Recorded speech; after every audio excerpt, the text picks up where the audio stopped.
Ready? Yep. Okay. Hi, welcome to the Balboa Park Pavilion. We're thankful to be here for the World Design Capital San Diego and Tijuana Exposé. I'm Josh Fitzgerald, the Munby Fellow with the University Libraries in Cambridge, and I'm joined with Julian. Hello, I'm Julian Escott. I work here at Cambridge School of Visual and Performing Arts. Yeah, and so it's a project that we came together as a team to work with the Museum of Archaeology and Anthropology here in Cambridge, and I'm with the Faculty of History, and Julian, as a digital technologist, we all combined our efforts to bridge England and Mexico together in a fun project, reimagining Coyote. And we'll talk about that in a moment, but for today, October 31st, we wanted to mention, we're so close to Dia de los Muertos, the Day of the Dead ceremony, and our project has a lot to do with the artwork that went into that celebration, the festival that's so important to Mexican heritage. And so today you can enjoy the exhibition, the Nuevo Coyote exhibition, from 12 until 6 p.m.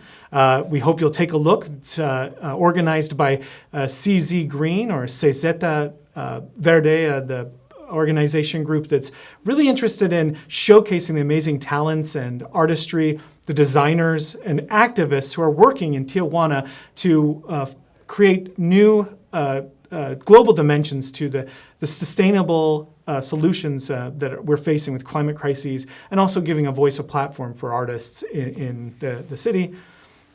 Recently, Nuevo Coyote was featured for the Callejón Cultural Rio Bravo exhibition on World Environment Day on June 9th. And so this is just an extension of that bringing what was so wonderful there in the city into Balboa Park. So we're really great you can join us today. Yeah, very much so. And this whole exhibition kind of really started with Cambridge Creative Encounters, a meeting of artists and also academics that work with Cambridge University. So therefore for CSVPA it was an opportunity to get our artists involved with projects that could have wider implications. And normally with academics they might not have thought about how they can actually transmit that work to their audience. So therefore, with us as artists and visual creatives, what we can do is we can take that art and we can really respond to it. So this came about through a response. So first of all, I was teamed with Josh here and Adrian, and we came together, and the first thing that we did was really see the museum and see the pieces. Can exactly you right. tell Yeah, about that? yeah. So the project, Reimagining Coyote, focuses on some board games from Mexico, not made in Tijuana, made in Mexico City, but they were produced by Jose Guadalupe Posada and the Venegas Arroyo Publishing Company. Really popular publishing company, made a lot of newspapers, chapbooks, music books, Canciones volumes, where the popular culture of Mexico was sort of framed in the late 19th century. And Posada and his predecessor, Manuel Mania, were crucial in making the artwork that we see for Day of the Dead ceremonies and a lot of the famous images of the calaveras. That's the first time that I had heard of Posada. Were that image of Posada's skull and the Day of the Dead, that has gone through lots of communities. We see it here. So our introduction to the Day of the Dead and your festival is really through those sort of images. Yeah, that's right. And I'm a specialist in Mesoamerica and early colonial history, but I also have an interest in Mexican heritage and cultural materials in museums. And I knew there was a set of unparalleled collection of board games here from the 19th century, and they happen to have this artwork by Posada in them. And he was crucial in making board games at the time. And a lot of people who are interested in games, who play a lot of board games, they just have no idea that this artist had so much to do with shaping the artwork in some of these well-known games. And one of them is a Nuevo Coyote, based off of The Fox and the Geese, a famous European game, which itself was based off of Cercar la Liebre, the ensnare the hare game that was the King of Spain played at one point in the 1300s. There's a way that Posada, for instance, because he was using a plate printing process and working for newspapers, he managed to. It was a very affordable game because it came with print, didn't it? So there was something that he could actually access the sort of common people with this sort of game.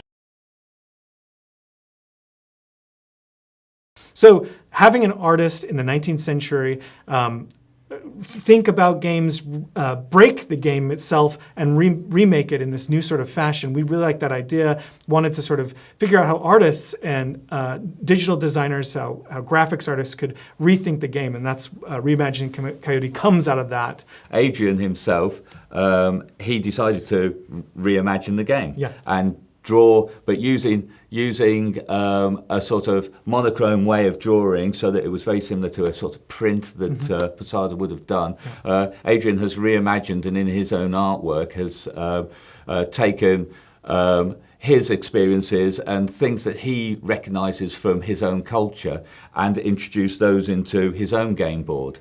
So therefore, his response has been very much of a reimagining and how it would feel to be an artist putting those marks down and therefore bridging the gap of years, really, feeling like he is Posada as he is reimagining and reinventing and redrawing the game. Yeah, exactly. And I mean, that's one thing that makes the collection here in Cambridge so important to Mexico is that we do have these counterpieces that are hard to find anywhere else. And can you talk about your experience observing the actual material components that went in the game, these play pieces, and how you became entangled in the game itself?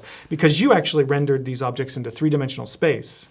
So I'm a craftsman fundamentally, so therefore I have experience in ceramics, and these pieces are ceramically made, and they're actually just pressed into a mould form, but they become because they're friable and they're ceramics, but they're non-fired ceramics, so therefore they can break very easily. We were putting on gloves to be able to hold them, and it takes away from the accessibility because nobody can play the game, and it's a game, and we want to play the game. So therefore, I was struck by that fact of I really like these pieces. I understand how they're made. I understand how the plate's made as well from the etching. I did a lot of etch plate making myself.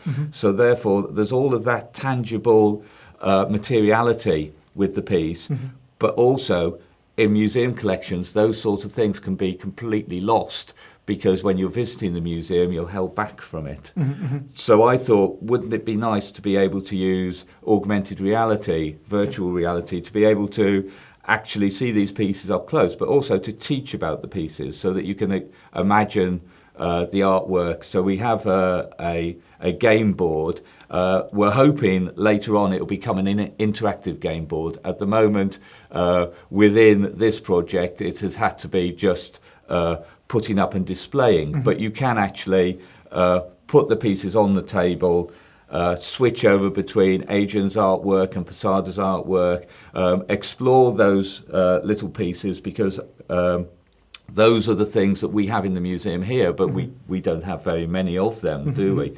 So therefore, being able to have this exhibition that can travel because all of the items are virtual, apart from obviously the artworks that you see, is actually really useful. Yeah, and on top of that, actually having the artwork come to life, right? Yeah. Can you talk about that as well? I mean, yes, so therefore you'll notice that the artworks will be on the wall and there'll be QR codes that you can use your devices with, works with most phones. Obviously they'll be of a fairly newer variety, but take the QR code, you'll be taken into an opportunity to load it up on your phones, and then while viewing the artwork through your phone, you'll see a 3D activity happening. So therefore, it becomes a surprise. It becomes sort of hidden in the mechanics and the machines of the artwork. Right.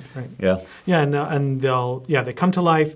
It's fascinating because the potential is so great. You know, we could have some really immersive experiences. One of the most exciting parts for me, it was very fun. We had a workshop where we were developing user experience recently, and having Julian pop on some VR headset and actually have one of his 3D models come to life in front of him. This massive chicken towering over him. I mean, it was very impressive, very intimidating. You get the feeling of what it might be like to be Coyote being surrounded by a bunch of chickens that are ready to stop him from gobbling them up. And so, yeah, it's been a really fun experience to work on this project, and I'm really excited to see the next steps and how this will continue to develop. Yeah, very much so. I remember that time sticking on the VR headset, and I thought we'll go for scale as well as the movement that I've included in the chickens. And I've also included some colour in things, which was not what they originally had. But Posada had a lot of things where he was using a printing method that was a little bit more complex, where he'd use 2, 3 or 4 colours. So therefore I wanted to add that to the artwork as well, because when you see the artwork being monochrome, it gives one state, but being able to give a few more states of the artwork was really important to me. And one of those states is scale. So creating scaled up images, and you actually being the small person that is surrounded by the chickens, as you say, or even being able to have certain things that you can add to the coyote, so that it becomes a game, so that therefore you have extra things, that maybe the coyote has different superpowers that he earns after having 3 chickens and things like that. So therefore we're moving the game into a modern way of play. And that's exciting for me. Super exciting. And for me, you know, as the researcher, I'm happy to hear anyone's sort of engagement in this game and be able to increase access to these objects in either a digital or in an analog way. And so if it means people are going to be playing the games once again, you know, revitalizing an object, an experience, a gaming culture from 120 years plus now gone. I mean, it's just really exciting to see that the advocacy for this research. And so it's been a really great team up, and it also has because of when it got made as well, and because it was talking about chickens that could have been the peasants in the fields, and it was pre-revolution, but still with all of that history. It has a very powerful history to be told about the time in Mexico, which I was very interested in learning about. That was very interesting for me. So. Yeah. And having, you know, that's one thing that's fascinating about Posada's artwork. You know, it's whimsical, it's fun. The guileful coyote is depicted in a cartoonish way that really makes it exciting for the public. And to be able to make the public in the UK care about these games, play these games again, to make them interested in and engaged in Mexican heritage and revolution studies, pre-revolution studies, art and artists' lives. It's just a phenomenal development out of this unity of the group. And getting the chance to work with a Mexican artist, a graphic artist, has been top tier for me. So yes, me too. Yeah. And we had history from Adrian being part of CSVPA, and for that to continue and for this to come out of it has been great for us as well. Yeah, and I hope you enjoy the exhibition. Yeah, thank you. Take care.